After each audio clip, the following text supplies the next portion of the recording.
Wales left-back Neil Taylor honoured at Asian Football Awards. This from the 19th of November 2015. Wales and Swansea defender Neil Taylor has been named Player of the Year at the Asian Football Awards at Wembley. The awards, being held for the third time, recognise the achievements of British Asians in English football. Welsh-born Taylor, who is 26 years old, who has an English father and an Indian mother, helped his country reach Euro 2016. Aston Villa's 17-year-old defender Asar Suleiman, who is of Pakistani heritage and captain England's under-17s, won the Young Player Award. Kidderminster Harrier striker Gurjit Singh, who is 24, is of Indian heritage and won the Non-League Player Award. The Asian Football Awards have previously taken place in 2012 and 2013 and will now aim to become an annual event. Sorry, a biennial event. It's one of them. The organizer of the awards, Baljit Rehal, who we actually have had the pleasure of meeting before, also hopes to raise awareness at the lack of professional players predominantly from a South Asian background.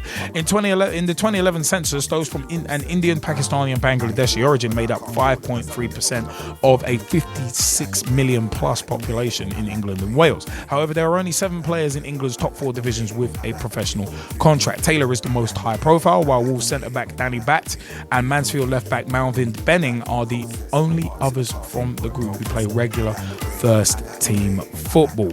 Now, Swansea's Neil Taylor is still the only British Asian Premier League player, and the FA can't understand why. The Wales fullback with an Indian mother believes a mentality change is needed before more footballers with heritage like his break through. Having signed a new 4-year deal at the Liberty Stadium, Neil Taylor is the only British Asian player currently featuring in the Premier League, and he can't quite comprehend the reason for that stat.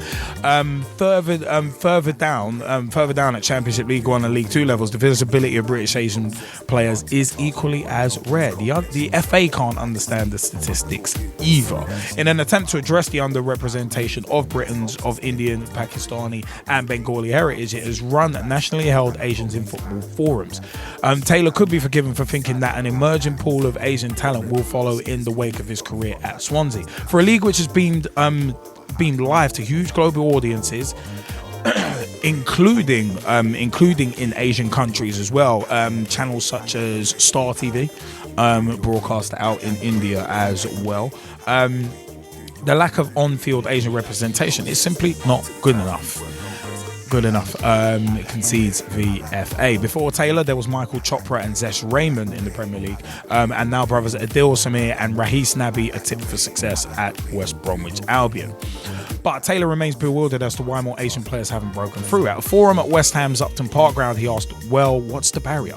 Growing up, and from what I know, for people of Indian origin, education is the number one priority. All parents will drill their kids to be education-based, will put with your dreams put to one side to what you will get through life and get you a career. The obvious question is, why aren't there any already? Asked Taylor, who has an Indian mother and English father. I think it's one of those things which has got a stigma attached to it, and maybe players believe they won't get the opportunity, or that coaches aren't seeing it. All these different types of things need to change. Now, one of it, we've actually had a discussion about this area before, and back in 2012, and Gezzie Fizzle, of course, you'll remember this. It is one of them ones where we've asked these sort of questions before, and it seems like the powers that be are confused and can't understand the stats, but they aren't really asking the questions. I mean, it's all good. For me personally, the way I look at this, it's all good putting on forums and that kind of thing, but if you're not, but like we said last week about black and minority ethnic coaches getting into that side of the game, it's a case of you've got to look and ask yourself, are you asking the right questions? And it seems like if you don't understand the statistics, you're clearly not asking the right questions, and you're looking for quick fixes. Whereas I think Neil Taylor's right in terms of stuff like perception, stigma being attached to certain careers in certain cultures. That's one thing that kind of has to be broken down. I mean, Gezzie Fizzle, I don't know if you agree with that, and if any of the Skypers want to jump in, let us know. But we also want to play a little bit of footage in a minute as well from one of our Pitch Talk on the Road videos that addresses this very issue. But Gezzie, what's your view on this situation? Why do you think there are not many British Asian or players just of Asian extraction playing in the Premier League and managing as well? Playing in the Premier League, I think you have to look at the Premier League as a whole, right? And the Football League as well. I'll throw that in. Okay, well, I'll start with the Premier League, and I say we have to look at the Premier League as an attraction, because that's what it is. It's no longer just about football. It's about attraction. It's about media attention. It's about product sales, not just shirts, right? So therefore, you kind of have to have a bit of a marquee name in football, right? What's transfer deadline day and the transfer window is all about? Big money moves. Yeah. Right? When those don't happen, what actually does happen? A lot of fans are saying, but where's the big money move? There's no big money move. Where's the big signing? Where's the no big signing? Etc., etc. So that's what it's all about. Right? And if you're at one of the clubs that, normally is in top 6, top 8, right? Are those clubs necessarily willing to give young players a chance? No. I think arguably the only exception to that would be Tottenham, and to a lesser extent Arsenal, or a lesser extent nowadays anyway, but in terms of there being less players in the Football League, less players in the Premier League of Asian descent, so on and so forth, Asian background, and even minority ethnic backgrounds, I will say this: it's because the clubs aren't willing to give them a chance, especially the big clubs. It's a matter of they need to win now, and they don't have the time to invest in a young player in his development. Generally speaking, they would go on loan and maybe end up being sold. But in terms of them having a decent chance at one of the big clubs, generally doesn't happen. The other exception in terms of playing young players is also Liverpool as well. I have to give Liverpool honourable mention. But in terms of anybody outside of that, not really. Manchester City, they buy their players. Manchester United, apart from Paddy McNair, Tyler Blackett, Andreas Pereira, and who else am I thinking of? James Wilson. And they've had to wait a bit longer than normal. But overall, Manchester United, they go for a big signing. They spend money. Those guys haven't really had out-and-out development time. So, I think money and the attraction of the leagues plays a big part in it. And of course, it's the win now culture. It's not a matter of, right, let's have a group of talented players, or let's try to build a talented squad and have them grow together. It's more a matter of what can we do to win right now.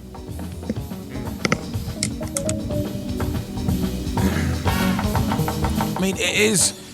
It is one of them ones like where for me the fact is, I said the right questions aren't usually asked, or if you are asking the right questions, you might not be asking the right people, and that's one of the major things I find with the powers that be. And it's also definitions as well. I mean, in terms of grassroots, it's one of them. The FA has a very loose definition of grassroots, whereas we taking part in grassroots football actually have a very hard and fast definition that works. But the fact of the matter is, it is a case of this is another imbalance that needs to be redressed. But like I've said in the past, something like a Rooney Rule won't help. If anything, it could probably go the opposite way, in my personal opinion. But it is about. Neil Taylor mentions one or two kind of reasons as to why, and the stigma attached to it. But you know what? We just want to play you through a little bit from a Pitch Talk on the Road video, where as said, we actually do talk about this point. So we'll let the video do a bit of the talking.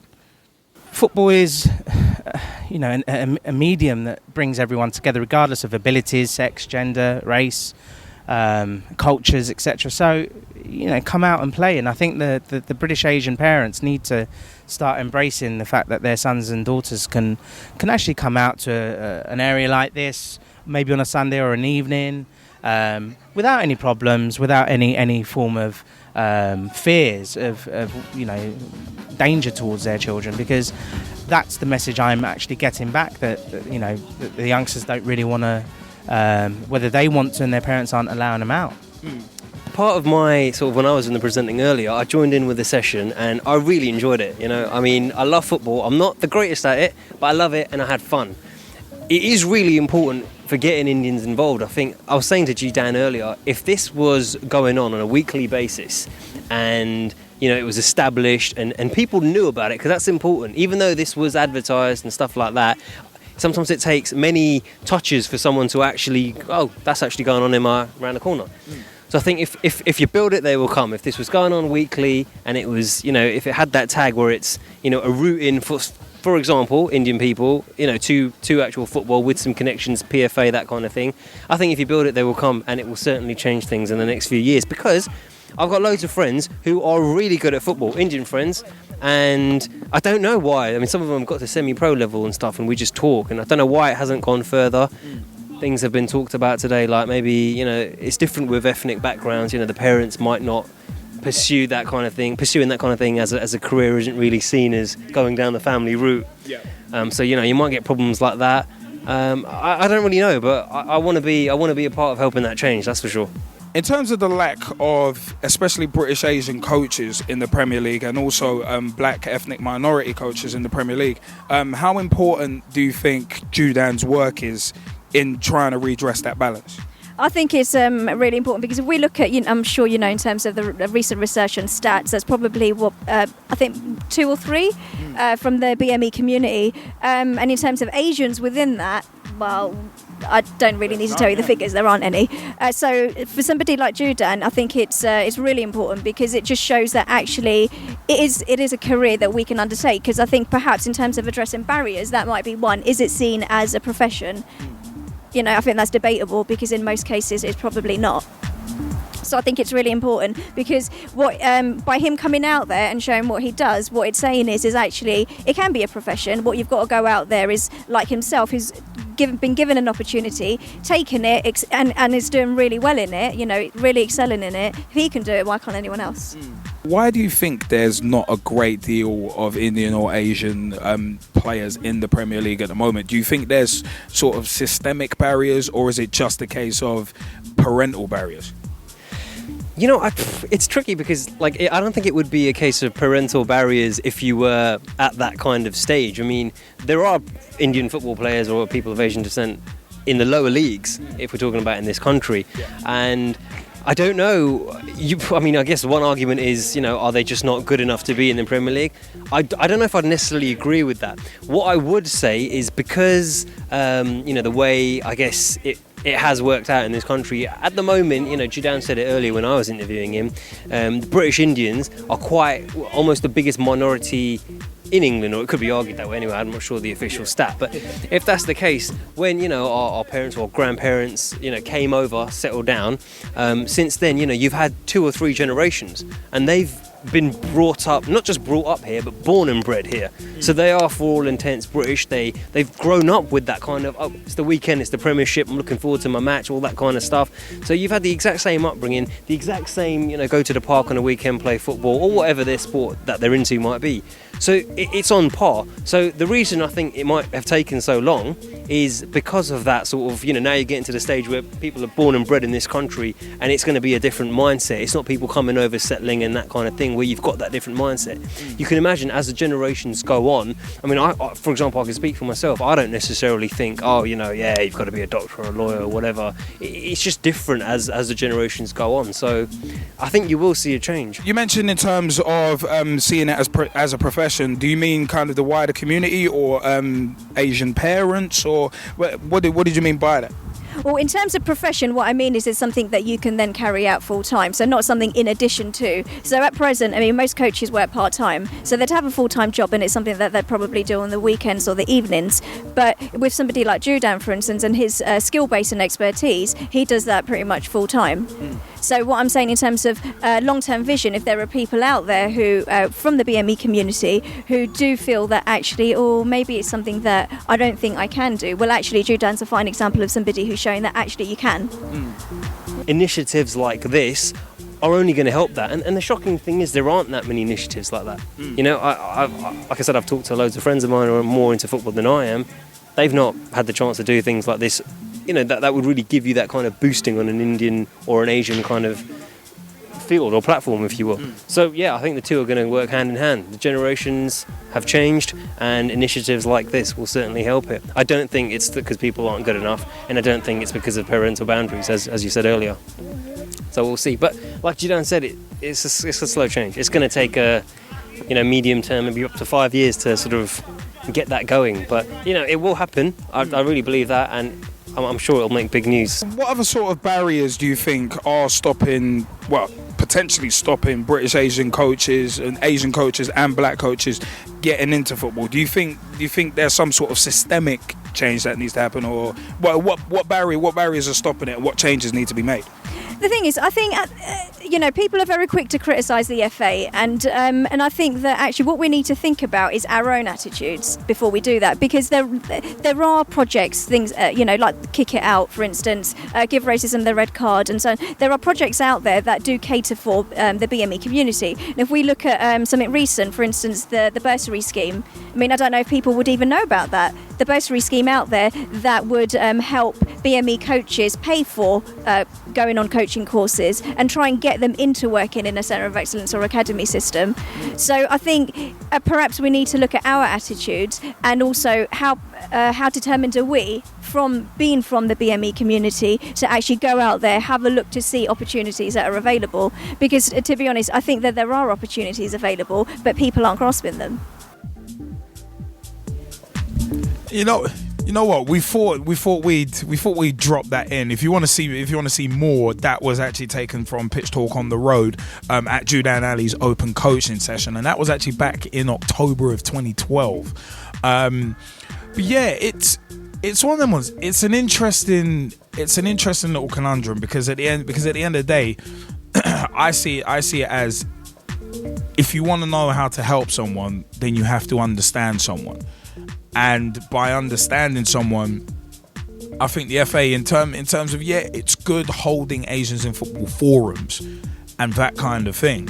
But as Neil Taylor said, as Manisha Taylor has said in the video, as Nitin Ranpuri has said in the video as well, it's a case of there are mindsets that need to be shifted. And it's a case of Neil Taylor, he came out and said the obvious question, why aren't there already? And all parents will drill their kids to be education based, so that kind of has to shift. But then, like I said, like we discussed last week in regards to BME community, people from the BME community as coaches, seeing how fickle the world of football is, parents some parents will naturally say, you know what, get yourself an education, get into being a doctor or a lawyer or something like that, because it's consistent.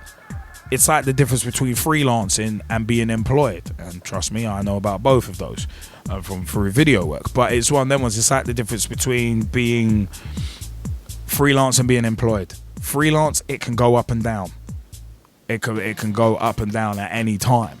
Whereas if you're employed, you've got guarantees. So I think it's one of them ones. Parents are looking at, right, you've got a guaranteed career. You can have that career for 30, 40 years.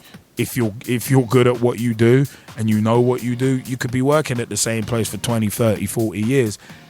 I don't think football offers that kind of security. So I don't think football offers a pension scheme, let alone security whilst you're in it. I mean, I personally think that would be something that would put off certain people in terms of getting into the game. That might be one reason. So I mean, Gezzie Fizzle, would you agree with those being problems? Well, it needs to be said that there are obstacles involved. And I think, much like I was saying last week about black and minority ethnic coaches and managers, it's down to the personal decision of the people involved. It's either they want it or they don't. It's either they're willing to go for it or they're not, right? And I'm not saying that being a doctor or a pharmacist or a lawyer is a terrible career choice. It's not. But, if you love football and you want to be a footballer, you have to have the courage to say, look, I'm going to try this, right? And if you really want to be entrepreneurial about it, then I'd say you got to do both.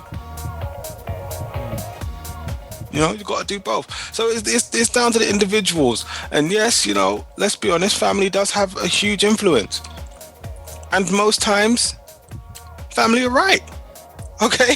Like, there's a reason why doctors are paid what they're paid. There's a reason why pharmacists are paid what they're paid. There's a reason why lawyers are paid what they're paid.